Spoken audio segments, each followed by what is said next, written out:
Hasta la sublevación de los moriscos granadinos en 1568, no cesaron de producirse acontecimientos que contribuyeron a incrementar aún más la tensión, como las requisas de armas y las revisiones de los títulos de propiedad, bajo cuya excusa se cometieron no pocos abusos. Otro factor de desestabilización fue la crisis de la industria sedera granadina, que estaba sometida a pesados impuestos y que dejó a miles de campesinos y artesanos en situación precaria.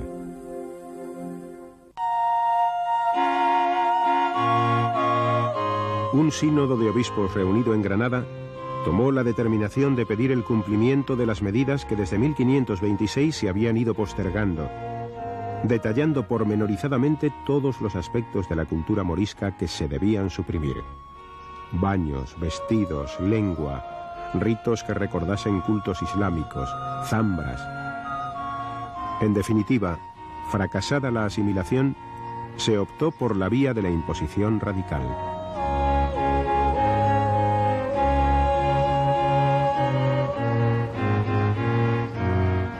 Los dictámenes del sínodo fueron ratificados por una junta de teólogos, juristas y militares reunida en Madrid. Los moriscos reaccionaron como en otras ocasiones, enviando emisarios que trataran de amortiguar el golpe. Oigamos algunos de los argumentos empleados por Francisco Núñez Muley, veterano ya en la defensa de los intereses de su comunidad. Cuando los naturales de este reino se convirtieron a la fe de Jesucristo, ninguna condición hubo que les obligase a dejar el hábito, ni la lengua, ni las otras costumbres que tenían de regocijarse en sus fiestas, zambras y recreaciones.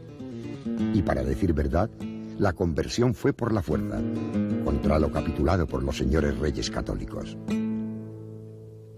Nuestro hábito en cuanto a las mujeres no es de moros, es traje de provincia. Como en Castilla y en otras partes, usa diferenciarse la gente en tocados, en sayas y en calzados. Los hombres todos andamos a la castellana. Nuestras bodas, zambras y regocijos, y los placeres de que usamos, no impiden nada el ser cristianos. Ni sé cómo se puede decir que son ceremonia de moros. En África y en Turquía no hay estas zambras, sino que es costumbre de nuestro país. Pues, ¿y los baños? ¿Podrá averiguarse qué se hacen por ceremonia? Formáronse los baños para limpieza del cuerpo, y si algún tiempo se quitaron en Castilla, fue porque debilitaban las fuerzas y los ánimos de los hombres para la guerra. Los naturales de este reino no han de pelear, ni las mujeres han menester tener fuerza, sino andar limpias.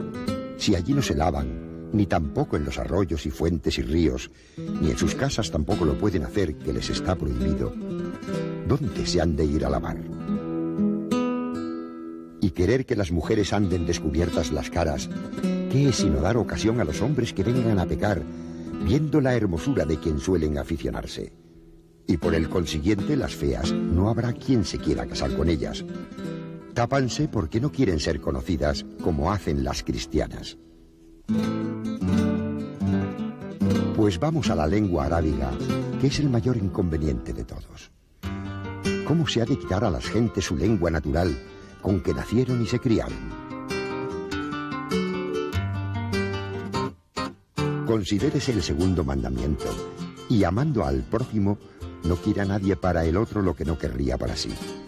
Que si una sola cosa de tantas como a nosotros se nos ponen por decreto se dijese a los cristianos de Castilla o de la Andalucía, morirían de pesar y no sé lo que se harían.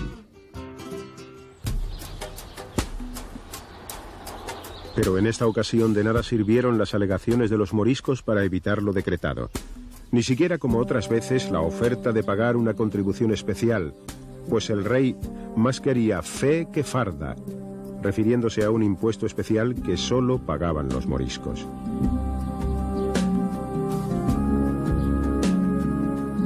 Mas, ¿qué diremos?, exclama Mármol, cronista de la época, del sentimiento que los moriscos hicieron cuando oyeron pregonar los capítulos en la plaza de Bibel Bonut, sino que fue tanta su turbación que ninguna persona de gran juicio dejaba de entender sus dañadas voluntades.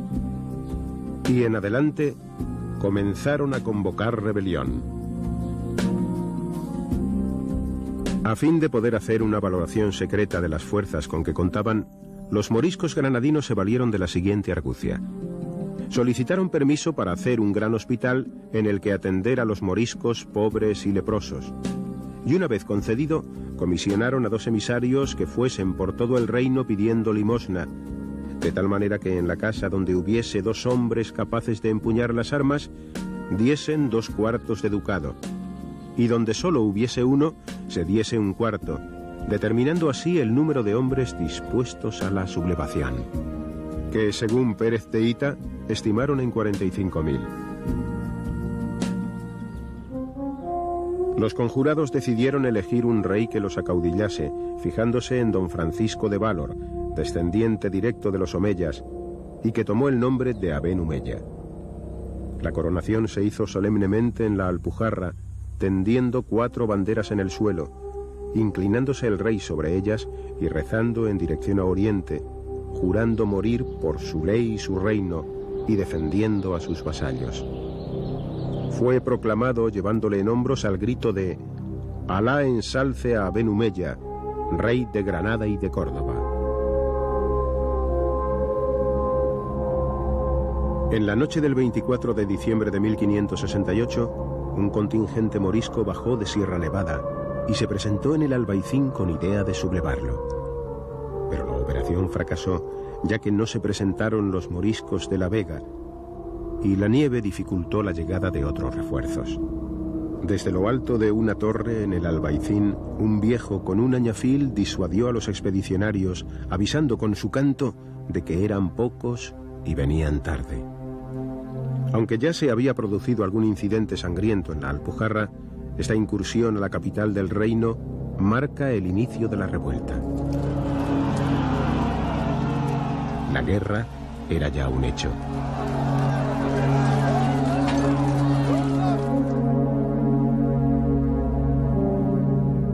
Al comienzo de la sublevación podemos señalar 2 núcleos principales: las Alpujarras y algunas zonas costeras en tierras de Salobreña y Almería, por las que esperaban que desembarcasen los refuerzos que los moriscos habían solicitado a turcos y bereberes. En aquellos lugares en los que los sublevados se hicieron con el control, se vengaron con extremada crueldad en las personas de los cristianos viejos que cayeron en su poder, como en la villa de Ugíjar. En los primeros días de enero de 1569, 2 ejércitos se dirigen hacia las zonas sublevadas. Uno de ellos sale de Granada a las órdenes del marqués de Mondéjar, capitán general del reino, y está compuesto por 2.000 infantes y 400 caballos. Por Lanjarón se dirige a las Alpujarras. Su primera acción tiene lugar en el puente de Tablate, de donde desaloja a los moriscos que lo tenían tomado, y continúa su avance hacia el este. El segundo contingente que se dispone a intervenir está mandado por don Luis Fajardo, adelantado mayor del Reino de Murcia y segundo marqués de los Vélez.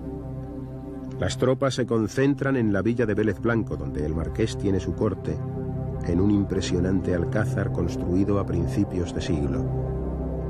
La villa era la capital de un extenso marquesado que abarcaba la mayor parte de los territorios situados al norte del río Almanzora, en la actual provincia de Almería, y cuyo señorío comprendía también grandes zonas de la de Murcia. Aunque eran tierras de densa población morisca, siendo incluso mayoría aplastante en la propia sede del marquesado, Vélez Blanco, los moriscos no se sublevaron, pues no estaban sometidos a la presión sofocante que clérigos y burócratas ejercían en otros lugares.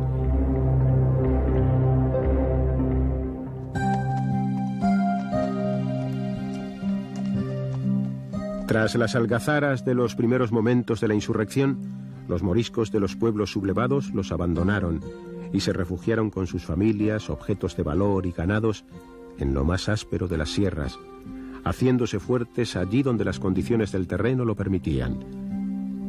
Varios peñones se hicieron célebres por estas circunstancias: Guájaras, Frigiliana, Inox. Desde estos fortines naturales partían los golpes de mano de los moriscos, que raramente aceptaban batallas campales, practicando la guerra de guerrillas, en la que tenían la ventaja de ser naturales de la tierra en que se movían.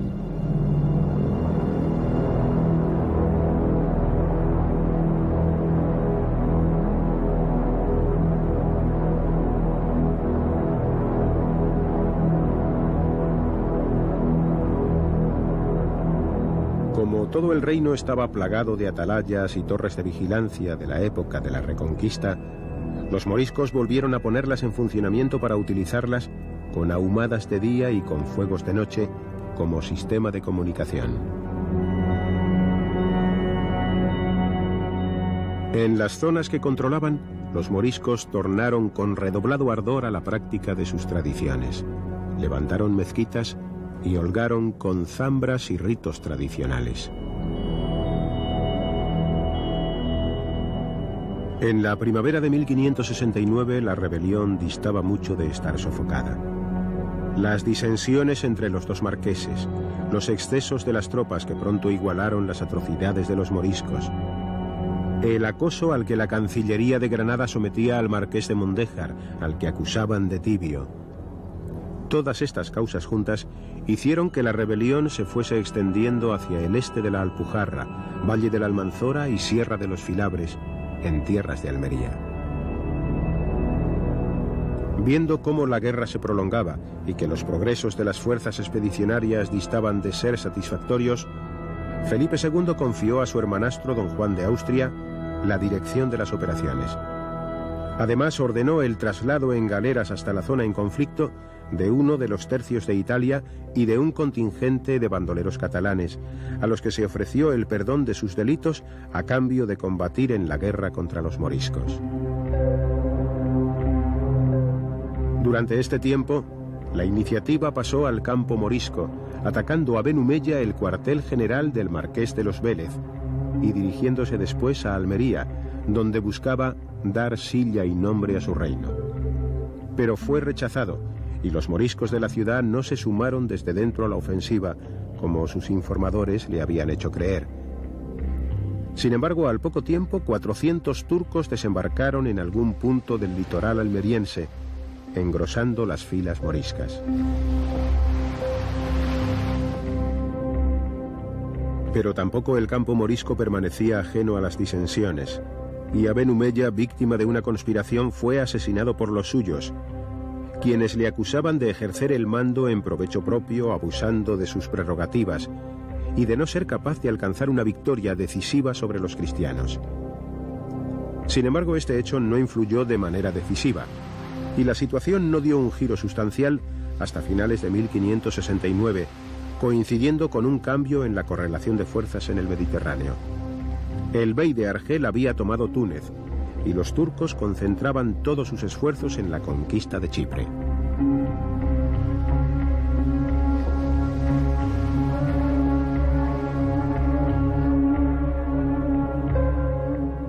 Mientras tanto, un gran número de moriscos se había hecho fuerte en Galera, resistiendo el asedio a que el marqués de los Vélez sometía a la plaza desde hacía más de un mes.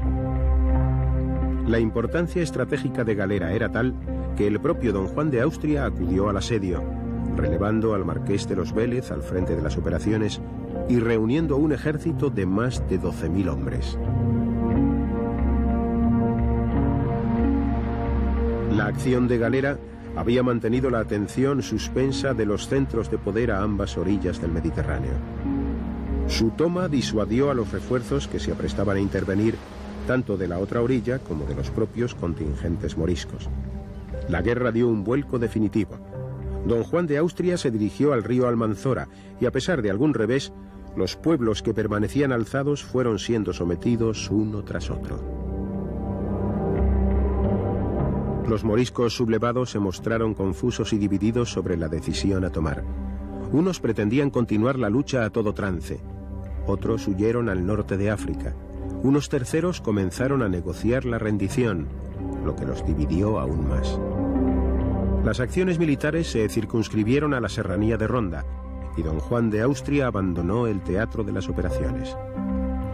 Quedaban algunos irreductibles emboscados en las montañas o refugiados en cuevas. Sofocada la rebelión, como ya se había hecho durante la guerra con los habitantes del Albaicín, se decretó la expulsión de todos los moriscos del Reino de Granada hacia otros lugares del territorio español.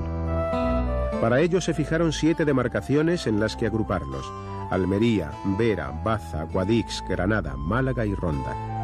Por los caminos de Castilla y de Andalucía Occidental, destinos de los expulsados, comenzaron a verse largas columnas de hombres, mujeres y niños que avanzaban a pie, seguidos de carros con enseres y flanqueados por una escolta armada. Otro éxodo andalusí se había iniciado.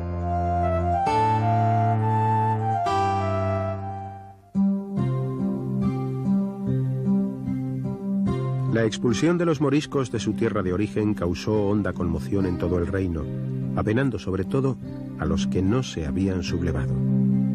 No faltaron voces discrepantes con la medida planteando cómo se había de despoblar un reino como aquel, donde se perderían los frutos de la tierra, que tan apropiada era para aquella nación acostumbrada a vivir entre sierras y a sustentarse con muy poco, y tan impropia para los cristianos.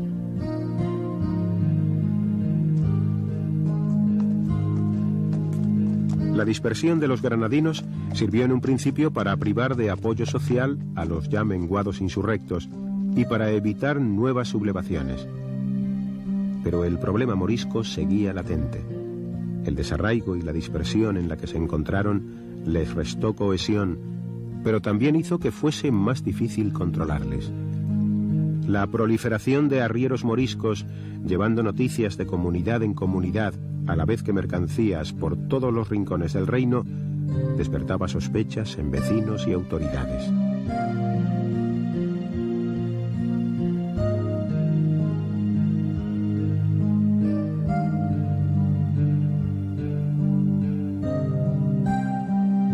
En estos años, la mayor concentración morisca se daba en Aragón, en torno a los fértiles regadíos del Valle del Ebro. Y allí los enfrentamientos entre montañeses cristianos viejos y moriscos de la llanura llegaron a producir víctimas de una y otra parte. Los recelos entre ambas comunidades habían llegado a un punto de difícil retorno. El morisco veía en el cristiano la sombra del delator, y éste le consideraba un enemigo potencial. Los intentos de evangelización, por otra parte, apenas son ya significativos en esta época, y el morisco seguía, si cabe, más musulmán que nunca.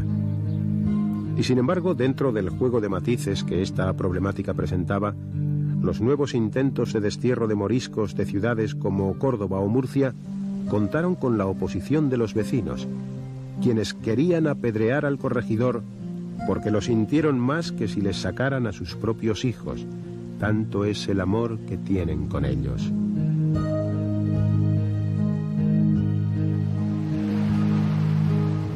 A finales del siglo XVI, todos los factores del conflicto se precipitaban hacia el desenlace final. La amenaza turca se recrudece en el Mediterráneo y hay indicios de connivencia con los moriscos, que también parecen estar en contacto con los protestantes franceses para una hipotética invasión del norte de España. Con mayor o menor peso, estas sospechas, junto con los conflictos de convivencia y la gran presión del estamento eclesiástico, hicieron que se fueran imponiendo los argumentos que preconizaban las medidas más drásticas. En diferentes juntas convocadas en Lisboa, donde Felipe II acababa de ser nombrado rey de Portugal, se dictaminó la expulsión general de los moriscos, pero la medida se aplazó porque no se disponía de los recursos necesarios para ejecutarla. A pesar del secreto en el que se desarrollaban las deliberaciones sobre el destino final de los moriscos, es evidente que al menos parte de ellas llegaron hasta los oídos de ciertos sectores, pues ya en 1608 algunos decidieron adelantarse a la previsible expulsión, optando por un exilio voluntario que les permitiese realizarlo en mejores condiciones. La detección de su paso por la frontera con Francia hizo que las autoridades consultasen al Consejo de Estado, que determinó que retuviesen a los moriscos acomodados para procurar sacar de ellos sus intentos, y que con la gente común disimulasen y los dejasen pasar, porque cuantos menos quedaren, mejor.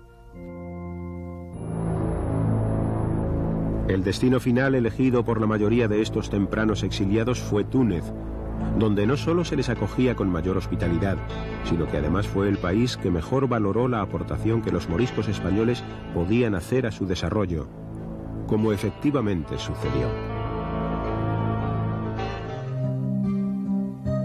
El primer bando de expulsión se publicó en 1609, ya bajo el reinado de Felipe III, y afectaba a los moriscos valencianos. Tras la dispersión de los moriscos granadinos por toda España, el antiguo reino de Valencia era el lugar donde mayor número de moriscos había, constituyendo el 30% de la población total. Los puertos del litoral valenciano fueron los que vieron llegar a sus muelles el mayor contingente de expulsados, y donde este hecho alcanzó proporciones más dramáticas. Quizá por eso, es de donde tenemos los documentos más elocuentes. Felipe III, queriendo dejar constancia del que fue el suceso más destacado de su reinado, encargó una serie de cuadros que reflejasen los pormenores de la colosal empresa. Las obras encargadas por el monarca son una crónica detallada y realista de los acontecimientos. Los artistas que los realizaron dejaron constancia de la dimensión histórica del encargo y aclaran y complementan mediante cartelas los nombres del puerto de embarque y el número de expulsados. También destacan la autoridad a la que en cada lugar estuvo encomendada la operación. En estos lienzos podemos apreciar las diferentes circunstancias de la expulsión, desde la rebelión en la Sierra del Aguar hasta el aire festivo con que algunos moriscos parecen acoger la medida, sin que falten dramáticas escenas de despedida entre algunos cristianos y moriscos. La magnitud de la empresa la podemos apreciar también en el gran despliegue naval. No en vano, el número total de embarcados superaba los 120.000. Los cuadros son además una muestra de diferentes aspectos de la vida y las costumbres moriscas, así como de su vestimenta, que aunque en esta época tenía que ser ya obligatoriamente cristiana, no deja de tener una impronta característica, cuyos reflejos llegan casi hasta nuestros días.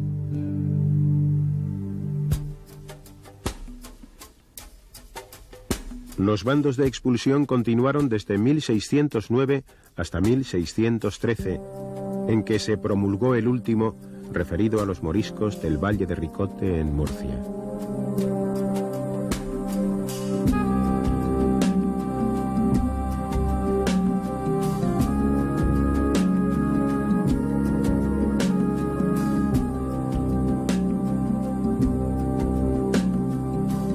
Además de por los puertos de Valencia, los moriscos fueron expulsados por los de Cartagena, Málaga y Cádiz principalmente. Su número se estima en torno a los 300.000. Los lugares de destino mayoritario fueron ciudades del norte de África, como Argel, Orán, Tánger y Tetuán, aunque no faltaron los que se dirigieron hacia Marsella y Livorno, pero muchos de ellos se trasladaron también a Berbería más tarde.